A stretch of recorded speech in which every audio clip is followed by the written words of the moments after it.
দর্শক আসসালামু আলাইকুম, আমি শহীদুল ইসলাম সজল আমার টিকটক চ্যানেলের পক্ষ থেকে সবাইকে স্বাগত জানাচ্ছি। যে যেখান থেকে আমার এই ভিডিওটা দেখতেছেন সবাইকে আন্তরিক শুভেচ্ছা এবং অভিনন্দন।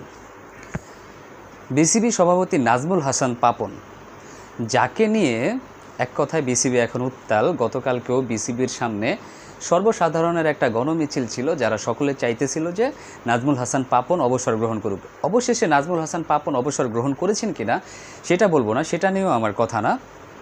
কথা হচ্ছে নাজমুল হাসান পাপন, যিনি বিসিবি প্রেসিডেন্ট মানে বিসিবির সভাপতি ছিলেন, যার আন্ডারেই বিসিবিটা চলতো, মূলত তার তত্ত্বাবধানে তার সকল সিদ্ধান্তগুলোই বিসিবির উপরে বর্তাইত।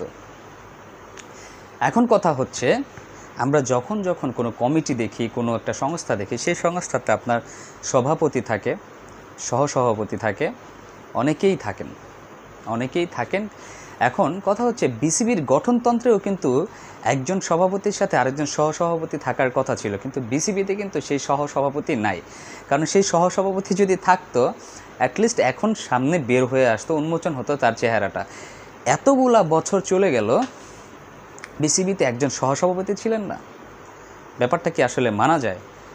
নাজমুল হাসান পাপন নিজেকে এত বড় লেভেলের একজন ক্যারেক্টার মনে করতেন, যিনি কিনা তার সাথে কোনো সহই রাখতে চান নাই। তিনি একাই সর্বেসর্বা, অল ইন অল হয়ে থাকতে চেয়েছিলেন বিসিবিতে যুগের পর যুগ। এক যুগ তো তিনি পার করেছিলেন, সেটা অন্য কথা, কিন্তু এতগুলা বছর এই বিষয়টাতে নিয়ে কেউ প্রশ্ন তোলে না, ইভেন কোনো সাংবাদিক, কেউ কিংবা আমরা।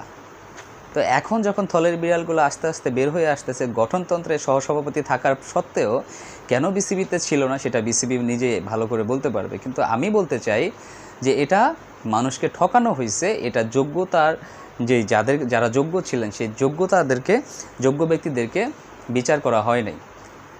একাই সর্বসর্বা হয়ে থাকাটা, একটা ক্রিকেট বোর্ডের সাথে দীর্ঘদিন লেগে থাকাটা একটা ক্রিকেট বোর্ডের সাথে অন্যায়।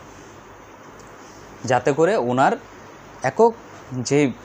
একক যে কি বলে সেটাকে, একচ্ছত্রিকারী না, একটা কথা আছে, যাই হোক দর্শক, আমার এখন মনে আসতেছে না।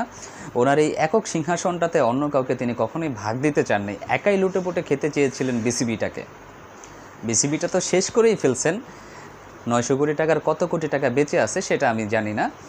তবে নাজমুল হাসান পাপনকে যারা চাইতেছেন সরাইয়ে দেওয়ার জন্য, আমি আসলে তাদেরকে সাপোর্ট করি যে তিনি সরে যাক, সমস্যা নেই। কারণ যেই ব্যক্তিটা একাই সিংহাসনে ভাগ বসিয়ে রাখতে চাইছেন যুগের পর যুগ, সেই ব্যক্তি বাংলাদেশের ক্রিকেট বোর্ডে থাকলেও চলবে, না থাকলেও চলবে।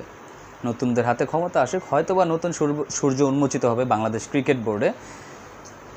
সেইখানে থাকবে সভাপতি, সহসভাপতি, সম্পাদক, সাংগঠনিক সম্পাদক, সহসম্পাদক, সেক্রেটারি, জয়েন্ট সেক্রেটারি, প্রত্যেকেই থাকবে, যাতে করে একটা সুশৃঙ্খল একটা কমিটির মাধ্যমে এই বিসিবিটা পরিচালিত হয়। ভবিষ্যতে আমরা সেটাই চাইব। দর্শক, যারা আমার এই ভিডিওটা দেখলেন, তাদের কাছে কি মনে হয়, পাপন সাহেব কেন তার সাথে সহসভাপতি রাখেন নাই, বা কেন তিনি রাখতে ইচ্ছুক ছিলেন না, সেই বিষয়টা অবশ্যই কমেন্টস করে আমার এই ভিডিওতে জানাই দিবেন। সবাই ভালো থাকবেন, সুস্থ থাকবেন। আসসালামু আলাইকুম।